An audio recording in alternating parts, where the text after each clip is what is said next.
Milk boy Mahesh Babu super star Krishna తనయుడిగా అనేక చిత్రాల్లో child ఆర్టిస్ట్గా రాణించారు. చిన్నతనంలోనే మహేష్ బాబులో స్టార్ హీరో లక్షణాలు కనిపించేవట.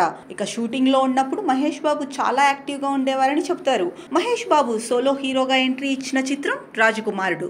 ప్రీతి జింతా మహేష్ జంటగా నటించిన ఈ చిత్రం సూపర్ హిట్ అయింది. రాఘవేంద్రరావు దర్శకత్వంలో మహేష్ బాబు ఇండస్ట్రీకి సోలో హీరోగా పరిచయం అయ్యారు. తొలి చిత్రమే సూపర్ హిట్ కావడంతో మహేష్ రెండవ సినిమాపై అంచనాలు పెరిగిపోయాయి. అయితే మహేష్ బాబు సెకండ్ మూవీపై వైవీఎస్ చౌదరి దర్శకత్వంలో తెరకెక్కింది. ఈ చిత్రానికి యువరాజు అనే టైటిల్ ఖరారు చేశారు. అయితే ఈ మూవీలో ఇద్దరు హీరోయిన్లు అవసరం. ఒక హీరోయిన్ పాత్రకి సాక్షి శివానంద్ ఫైనల్ అయ్యారు. ఇక మరొక హీరోయిన్ పాత్ర కోసం కాస్త అనుభవం ఉన్న హీరోయిన్లని పరిశీలిస్తున్నారు. అప్పుడు ముందుగా సౌందర్య అయితే పర్ఫెక్ట్ అని అనుకున్నారట.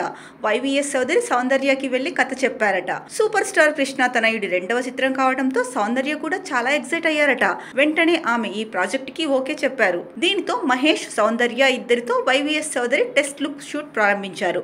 టెస్ట్ షూట్ లో మహేష్ పక్కన తనని చూసుకోగానే సౌందర్యకి ఏమాత్రం నచ్చలేదట. ఎలా చూసినా సరే తాను మహేష్ పక్కన హీరోయిన్ గా అనిపించడం లేదని ఫీల్ అయ్యారట.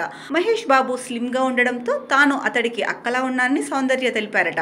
మహేష్ కి నేను హీరోయిన్ గా సెట్ కాను, నటించిన తర్వాత డ్యామేజ్ జరగడం కంటే ముందే జాగ్రత్త పడటం బెటర్ అని సౌందర్య యువరాజ్ చిత్రం నుంచి తప్పుకున్నారట. వయసులో కూడా మహేష్ బాబు కంటే సౌందర్య 3 ఏళ్లు పెద్దవారు. ఆ తర్వాత ఈ ప్రాజెక్ట్ లోకి సిమ్రాన్ వచ్చింది. సిమ్రాన్ పేరును సిఫార్సు చేసింది కూడా సౌందర్య అట. ఆ విధంగా మహేష్ సౌందర్య కాంబోలో సినిమా మిస్ అయింది. సూపర్ స్టార్ కృష్ణతో మాత్రం సౌందర్య అమ్మ దొంగ, నెంబర్ 1 లాంటి చిత్రాల్లో నటించింది.